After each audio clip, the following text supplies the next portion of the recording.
Hello students, this is Ravi sir.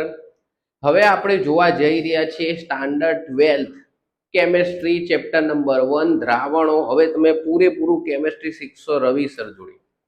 જેટલી બને એટલી મસ્ત ઇઝીથી ઇઝી ટ્રીક બને એટલું પૂરેપૂરું આપણે બોર્ડ વર્કથી જ આપણે બધા ક્વેશ્ચન્સ બધા જે આપણે કહીએ તો કોન્સેપ્ટ સોલ્વ કરવાનો ટ્રાય કરીશું. ચલો આપણે સ્ટાર્ટ કરીએ છીએ ચેપ્ટર નંબર 1 દ્રાવણો. દ્રાવણોમાં આપણે જોવા જઈએ તો સૌથી પહેલા કેટલા માર્ક્સનું ચેપ્ટર છે, તો આમાં આપણે વાત કરીએ તો એમસીક્યુ જે આપણા હશે તો ટોટલ 6 માર્ક્સના એમસીક્યુ આવે છે. બોર્ડ એક્ઝામની વાત કરું છું, બરોબર. એના પછી જનરલ વિકલ્પ વગર કેટલા માર્ક્સનું આવશે તો 3, અને જનરલ વિકલ્પ સાથે કેટલા માર્ક્સનું આવશે તો 7. તો આપણે સાથે ગણીએ તો 7 અને 6 તો ટોટલ કેટલા માર્ક્સનું ચેપ્ટર હશે તો ટોટલ આ ચેપ્ટર છે 13 માર્ક્સનું. એટલે ઓલમોસ્ટ આપણે ગણીએ તો 10 માર્ક્સનું ચેપ્ટર થાય છે. તો 13 માર્ક્સનું આપણું ચેપ્ટર છે ઓલ ઓવર જનરલ વિકલ્પો સાથે. ચલો તો આપણે શરૂઆતથી કોન્સેપ્ટ પૂરેપૂરું કરવાનો ટ્રાય કરીએ. જોતા રહેજો બેટા. ચલો તો સૌથી પહેલા ચેપ્ટરનું નામ જ છે દ્રાવણો, બરોબર. તો દ્રાવણો એટલે શું? સૌથી પહેલા આપણે જોઈએ દ્રાવણ કોને કહેવાય. તો મેં મસ્ત રીતે વ્યાખ્યા લખીને રાખી છે ઓલરેડી કે દ્રાવ્ય અને દ્રાવક આ બંનેના મિશ્રણને આપણે શું કહીએ છીએ? દ્રાવણ. યાદ રાખજો. હવે તમે બોલો સર દ્રાવ્ય અને દ્રાવક કોને કહેવાય? હું જ્યારે 11th હતો, 12thમાં તો એટલો કોન્સેપ્ટ એ હતો નહીં મારો. તો જે 11thની વાત કરું તો મને દ્રાવ્ય દ્રાવકમાં બહુ પ્રોબ્લેમ થતી. તો એકદમ ઇઝીલી આપણે યાદ રાખીએ કે જેની માત્રા ઓછી હોય એને આપણે દ્રાવ્ય કહીએ, અને દ્રાવણમાં જેની માત્રા વધારે હોય એને આપણે શું કહીએ? દ્રાવક. ખ્યાલ આવે છે બેટા? ચલો આગળ જઈએ. એના પછી મેં એક એક્ઝામ્પલ અહીંયા આપ્યું છે કે ભાઈ લીંબુ અને પાણી. તો લીંબુમાં તમે મરચું, મીઠું ગમે તે નાખો, ખાંડ બાંડ બધું નાખો, તો લીંબુને આપણે શું કહીશું? દ્રાવ્ય, કારણ કે એની માત્રા ઓછી છે. અને પાણીને શું કહીશું આપણે? તો દ્રાવક. યાદ રાખજો બેટા, બરોબર. બને તો સ્ક્રીનશોટ લઈ લેજો. એના પછી આગળ જઈએ દ્રાવક. જે દ્રાવક જે છે કોઈ પણ દ્રાવણમાં દ્રાવક એક અને માત્ર એક જ હોય. એકથી વધારે કોઈ પણ દ્રાવણમાં દ્રાવક હોય નહીં. દ્રાવ્યની વાત કરીએ તો દ્રાવ્ય એકથી વધારે ગમે તેટલા હોય. એકથી વધારે 2, 5, 10, પણ શરત એટલી જ કે એની માત્રા ઓછી હોવી જોઈએ. બરાબર છે બેટા?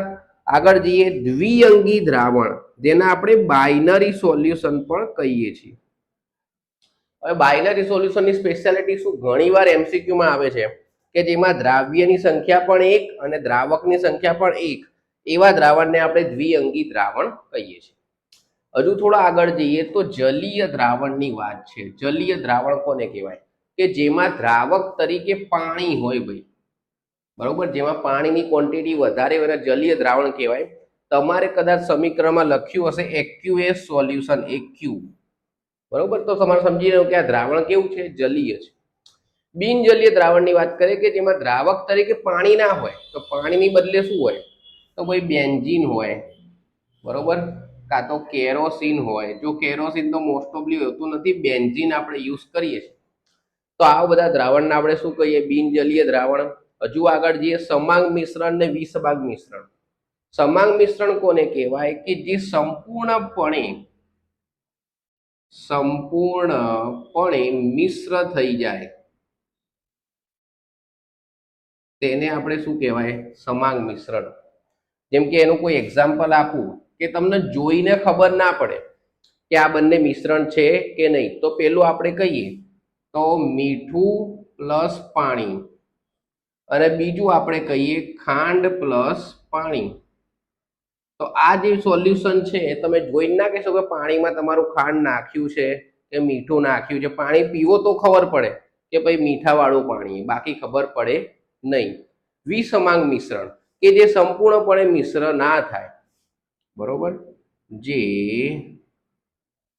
સંપૂર્ણપણે મિશ્ર થતું નથી તેને આપણે શું કહી શકીએ? વિસમાંગ મિશ્રણ. એના એક્ઝામ્પલ આપું તો આપણે કહી શકીએ કે ચોખા અને ઘઉં, બરોબર. આ બંનેને આપણે મિક્સ કરી નાખીએ તો શું મિક્સ થાય? તમને જોઈને ખબર પડી ચોખા અલગ, ઘઉં અલગ. ખ્યાલ આવે છે બેટા? તો જોઈ લો તમે, આ જે પહેલો ઇન્ટ્રોડક્શન લેક્ચર છે એ બધાની વ્યાખ્યા મેં મસ્ત રીતે સમજાય છે, એકવાર જોઈ લો. દ્રાવણ આવી ગયું, દ્રાવક, દ્રાવ્ય, દ્વિઅંગી દ્રાવણ આવી ગયું, જલીય દ્રાવણ આવી ગયું, બિનજલીય આવી ગયું, સમાંગ મિશ્રણ અને વિસંગ મિશ્રણ. હવે આપણે આગળ જોવા જઈ રહ્યા છીએ દ્રાવણોના પ્રકારો. ચલો સ્ટુડન્ટ્સ, હવે આપણે આગળ જઈએ છીએ. એક આઈએમપી ક્વેશ્ચન લઈએ છીએ આપણે. અહીંયા મેં લીધો છે દ્રાવણના પ્રકાર સમજાવો. જનરલી આ ક્વેશ્ચન 3 માર્ક્સમાં આવેની પ્રોબેબિલિટી છે. હવે તમારે આ કોષ્ટક બનાવી દેવાનું એટલે તમને 3 માર્ક્સ પૂરેપૂરા મળી જાય. તો સૌથી પહેલા શું લખશો? દ્રાવણના પ્રકારો નીચે પ્રમાણે છે. બસ, પછી તમારે આ કોષ્ટક બનાવી દેવાનું એટલે તમને પૂરા 3 માર્ક્સ ડન. હવે દ્રાવણના પ્રકારમાં સૌથી પહેલા દ્રાવણમાં ઘન દ્રાવણ, પ્રવાહી દ્રાવણ ને વાયુ દ્રાવણ લખ્યું છે. પછી એમાં દ્રાવ્યના 3 પ્રકાર: ઘન પ્રવાહી વાયુ, ઘન પ્રવાહી વાયુ, ઘન પ્રવાહી વાયુ. અને દ્રાવક તો હોય, દ્રાવક તો ઘન જ રહેશે ઘન દ્રાવણમાં. પછી પ્રવાહી દ્રાવણમાં દ્રાવક તમારો પ્રવાહી જ રહેશે અને વાયુ દ્રાવણમાં દ્રાવક તમારો રહેશે વાયુ. એટલે તમે ઇન શોર્ટ એટલું કહી શકો કે કોઈ પણ દ્રાવણમાં જે દ્રાવકનો પ્રકાર હોય ને એ જ તમારા દ્રાવણનો પ્રકાર હોય. દ્રાવક જે હોય એ જ તમારો શું હોય? દ્રાવણ. સમજો કે દ્રાવક તમારો વાયુ તો દ્રાવણ બી તમારો વાયુ જ હશે. દ્રાવક તમારો ઘન તો દ્રાવણ પણ કેવું હશે? ઘન. હવે મેન છે એક્ઝામ્પલ. આમાંથી દર વર્ષે એક બે એમસીક્યુ આવે જ છે આ કોષ્ટકમાંથી. એક એમસીક્યુ 101% આવશે. હવે એક્ઝામ્પલમાં શું થશે? સૌથી પહેલા ઘન દ્રાવ્ય અને ઘન દ્રાવકનું એક્ઝામ્પલ શું છે? તો પહેલું એક્ઝામ્પલ આપણે લઈએ છીએ કે ગોલ્ડ પ્લસ કોપર. સીધું અને સિમ્પલ અને બધાને યાદ રહી જાય. સોનુંમાં આપણે થોડું ઘણું કોપર એડ કરીએ છીએ તો કોપરની ક્વોન્ટિટી ઓછી, એ પણ ઘન અને સોનું પણ ઘન. બીજું પ્રવાહી અને ઘન, કે દ્રાવ્ય પ્રવાહી અને દ્રાવક ઘન હોવો જોઈએ. તો આપણે એવું કહી શકીએ કે ઝિંક પ્લસ મર્ક્યુરી, જેને આપણે કહીએ છીએ ઝિંક એમાલ્ગમ. બરોબર છે, ઝિંક એમાલ્ગમ. ત્રીજું વાયુ અને ઘન. આ એક મસ્ત એક્ઝામ્પલ છે. આ એક્ઝામ્પલમાં આપણે એવું કહી શકીએ કે મારી પાસે એક પેલેડિયમ ધાતુનો ટુકડો છે. એને અગર હું અહીંયા રાખીશ હવામાં, તો એ શું કરશે? હવામાંના બધા હાઇડ્રોજનને પોતાની અંદર ખેંચી લેશે. તો એ કયું દ્રાવણ બની જાય? વાયુ અને ઘન. તો તમારું ત્રીજું એક્ઝામ્પલ હશે કે H2 વાયુનું અધિશોષણ પેલેડિયમ મેટલમાં. બરોબર છે બેટા? આગળ જઈએ. ઘન અને પ્રવાહી આ એકદમ સિમ્પલ છે, તો તમે લખી શકો છો NaCl પ્લસ વોટર. પ્રવાહી તો તમે લખી શકો છો આલ્કોહોલ, ઇથેનોલ, આલ્કોહોલ અને પાણી. તમે કઈ બી લખી શકો છો તમારી રીતે. પછી વાયુ અને પ્રવાહી હોય તો આપણે O2 કે CO2 પ્લસ H2O તમે કોઈ બી લખી શકો છો. ખ્યાલ આવે છે બેટા? આગળ જઈએ. હવે ઘન અને વાયુનું એક્ઝામ્પલ એક મસ્ત છે. એક જ એક્ઝામ્પલ જે તમારે યાદ રાખવાનું છે, કપૂરનું દહન N2 વાયુની હાજરીમાં. તો એ લખી દઈએ કપૂરનું દહન N2 વાયુની હાજરીમાં. બરોબર? એટલે નાઇટ્રોજન વાયુનું પ્રમાણ વધારે હોય છે, કોપરનું પ્રમાણ ઓછું હોય છે. બીજું છે પ્રવાહી અને વાયુ. પ્રવાહી વાયુમાં શું આવશે? તો ભેજવાળી હવા. અને ત્રીજું છે વાયુ. તો આપણે કહી શકીએ મિશ્ર હવા. બસ, એક્ઝામ્પલ તમારે ખાસ યાદ રાખવાના છે. આરો તમને યાદ રહી જ જશે. તો આપણે બધા એક્ઝામ્પલ એકવાર જોઈ લો. સ્ક્રીનશોટ પાડવો હોય તો પાડી લો. 3 માર્ક્સનો આઈએમપી ક્વેશ્ચન છે. આનાથી વધારે કશું લખવાની તમારે જરૂર નથી. એમસીક્યુમાં તો 100% આવશે જ. જો અગર એમસીક્યુમાં ના આવ્યો તો ક્વેશ્ચનમાં તો આવશે જ. હવે આપણે જઈએ છીએ એનાથી આગળ. ચલો સ્ટુડન્ટ્સ, તો હવે આપણે દ્રાવણોના પ્રકારો જોઈ લીધા. તો આપણે આગળ જઈએ છીએ કે મેં જે અમુક સૂત્રો જે છે, જે તમને બહુ આઈએમપી છે, જે તમારે ન્યુમેરિકલ્સમાં સમસમાં યુઝ થશે, એ સૂત્રો મેં અહીંયા લખ્યા છે. જોડે આપણે લર્ન બી કરતા જઈશું. કદાચ અમુક 11thમાં આવી બી ગયા છે, આપણે એકવાર ફટાફટથી રિવિઝન કરી લઈએ. તો સૌથી પહેલું સૂત્ર છે %W/W. તમારા બુકમાં કદાચ દળ ભાગ્યા દળ લખેલું આવે. તો એનું સૂત્ર શું થશે? 100 ગુણ્યા દ્રાવ્યનું વજન ગ્રામમાં ભાગ્યા દ્રાવણનું વજન ગ્રામમાં. યાદ રાખજો, દ્રાવ્ય ભાગ્યા દ્રાવણ. હવે બાકીના જે બે છે W/V અને V/V એ તમારે નહીં આવે, એ only and only JEE NEET માટે છે. યાદ રાખજો બેટા, પહેલું જ આવશે તમારા સિલેબસમાં W/V ને V/V નથી, તો જેઈ નીટ માટે બાકીના બે આવશે, પણ બંને ત્રણે ત્રણની જોડી છે, સિમિલર છે, એટલે હું જોડે રાખું છું.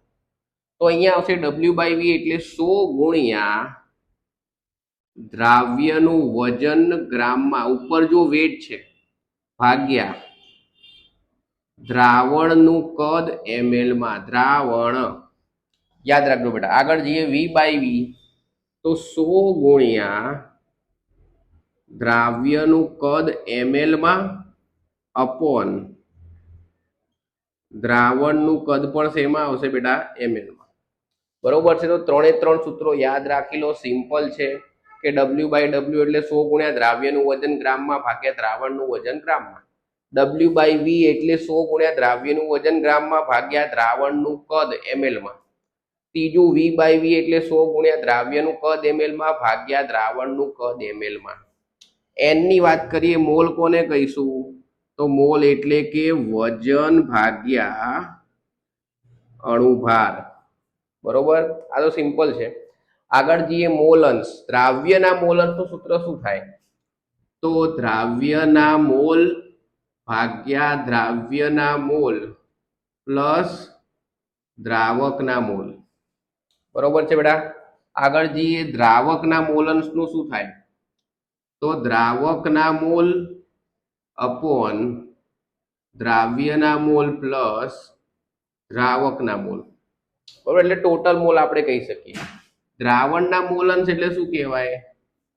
તો દ્રાવ્યના મોલ અંશ પ્લસ દ્રાવકના મોલ અંશ, અને આનો સરવાળો બેટા ઓલવેઝ 1 આવે છે. યાદ રાખજો, 0.999 સમથિંગ ચાલશે, પણ 1.1 નહીં ચાલે. બંનેનો સરવાળો ઓલવેઝ 1 1 ને 1 જ આવશે. એના પછી એક નવો આવ્યો છે જે PPM, જેનો ફૂલ ફોર્મ છે પાર્ટ્સ પર મિલિયન્સ. હવે PPM આપણે જનરલી બહુ યુઝ કરતા નથી, પણ PPM ક્યારે વપરાય હું તમને કહી દઉં. સમજી લો કે દ્રાવકની સાપેક્ષે દ્રાવ્ય બહુ જ વધારે ઓછું હોય, very much less as compare to solvent. આપણે કહીએ દ્રાવકની સાપેક્ષે દ્રાવ્ય બહુ વધારે ઓછું છે. જેમ કે સમજી લો કે મારી પાસે 10 લીટર પાણી છે. હવે અમે 0.0001 ml HCl નાખ્યું, તો જે બહુ જ ઓછું કહેવાય, મતલબ નાખીએ ના નાખીએ, નિગ્લેક્ટ કરીએ તો ચાલી જાય, ત્યારે આપણે PPM નો યુઝ કરીએ છીએ. હવે PPM નું સૂત્ર ખાસ યાદ રાખો કે ઘટકના પાર્ટ્સની સંખ્યા ગુણ્યા 10⁶ ભાગ્યા ઘટકના કુલ પાર્ટ્સની સંખ્યા. બરોબર છે. ઘટકના પાર્ટ્સની સંખ્યા ગુણ્યા 10⁶ ભાગ્યા ઘટકના કુલ પાર્ટ્સની સંખ્યા. આવડશે બેટા? જોઈ લો એકવાર. આ બધા સૂત્રો તમને કામમાં આવવાના છે. બરોબર છે. આ જે સૂત્ર છે એને આપણે થોડું હરખી રીતે ડિસ્ક્રાઇબ કરીશું. જોઈ લો એકવાર. સ્ક્રીનશોટ પાડવો હોય તો પાડી લો.